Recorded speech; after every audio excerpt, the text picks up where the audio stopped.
बीवी हो तो ऐसी। 2 माह से कोई मेरे दरवाजे पर रोजाना किचरा फेंक कर चला जाता। बड़ी कोशिश के बावजूद वो पकड़ में नहीं आया।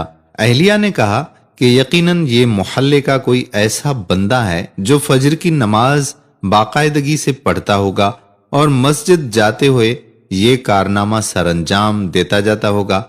अब मसला था मेरा अपना। मैं पका नहीं कच्चा मुसलमान था। रोजाना 10 बजे उठकर फजर कज़ा पढ़ा करता था। 20 दिन कबल मैंने अहलिया से फजर की नमाज पर उठाने का कहा तो अहलिया हैरान हुई कि ये आज सूरज मशरिक के बजाय मगरिब से कैसे निकल रहा है। खैर, उन्होंने मुझे अगले रोज फजर के वक्त उठा दिया। मैंने उठते ही खिड़की से नीचे झांक कर देखा तो दरवाजे पर किचरा मौजूद नहीं था। फटाफट वुजू किया, खिड़की के पास ही मुसल्ला बिछा दिया और 2 रकात सुन्नत खटाखट पढ़कर फिर से झांक कर देखा तो किचरा दरवाजे पर पड़ा मेरा मुंह चिढ़ा रहा था। खैर, फिर 2 रकात फर्ज पढ़कर दोबारा सो गया। अगले दिन सुन्नत के बजाय फर्ज पढ़ते किचरा फेंक दिया गया।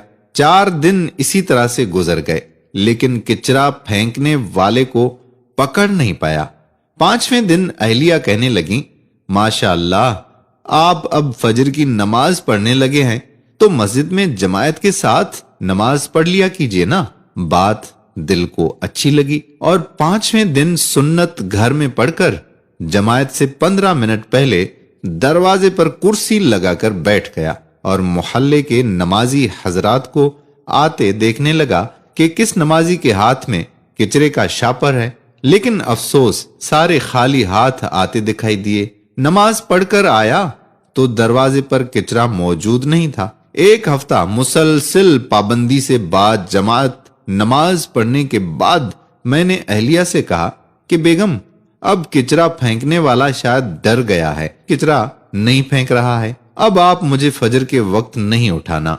अहलिया कुछ नहीं बोली। अगले दिन अहलिया ने तो मुझे नहीं उठाया, अलबत्ता मेरी खुद आंख खुल गई। खिड़की से झांक कर देखा तो किचरा दरवाजे पर मौजूद था। टाइम देखा तो फजर का वक्त तो बाकी था, लेकिन जमायत निकल चुकी थी। अब अगले दिन फिर वही मामूल था। 2 हफ्ते मुसलसिल फजर की नमाज बा जमायत पढ़ता रहा और दरवाजा साफ सुथरा मिलता रहा।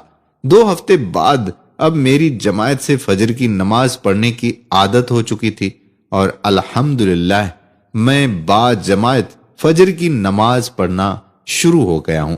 फिर कुछ दिन बाद रात के खाने में उस किचरा फेंकने वाले का जिक्र आ गया। मैं उसे बुरा भला कहने लगा। बेटा बोला, अब्बू, आप उसे बुरा तो ना कहे ना, बल्कि वो तो आपका मोहसन ही हुआ, जिसकी वजह से आप फजर की नमाज बा जमायत पाबंदी से पढ़ने लगे हैं। बेटे की बात सुनकर मेरे दिमाग को झटका सा लगा और सबको गौर से देखने लगा। मुझे यूं अपनी तरफ देखते हुए सारे हंसने लगे। बेटा कहने लगा, अब्बू, आपकी वो मोहसन और कोई नहीं बल्कि अम्मी है। आप अम्मी का शुक्रिया अदा कीजिए। मैंने अहलिया को देखा तो कहने लगी, जब घी सीधी उंगली से ना निकले तो टेढ़ी उंगली से निकालना पड़ता है। ये सबक है सब बीवियों के लिए कि वो चाहें तो अपनी औलाद के अलावा अपने खावंद की भी तरबियत कर सकती हैं। हाँ, अगर वो खुद तरबियत याफ्ता हो। जीवन साथी सबसे बेहतर वही होता है जो अपने जीवन साथी की आकबत को संवारने की कोशिश करे। उम्मीद करते हैं कि हमारी बहनों को ये बात जरूर समझ में आ गई होगी। अगर आपको वीडियो पसंद आई हो तो वीडियो को शेयर जरूर कर दीजिएगा, क्योंकि ये हमारा बहुत ही खूबसूरत पैगाम है उन तमाम भाइयों और बहनों के लिए जो नमाज से कतराते रहते हैं। वीडियो पसंद आई हो तो लाइक भी करें, शेयर भी करें और कमेंट बॉक्स में अपने कमेंट्स भी जरूर तहरीर करें।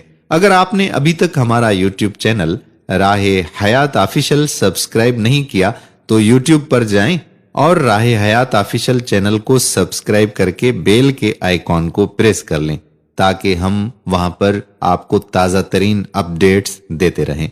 आने वाली वीडियो तक अपने मेजबान कादिर बख्श कल्होड़ो को इजाजत दीजिए। अल्लाह हाफिज।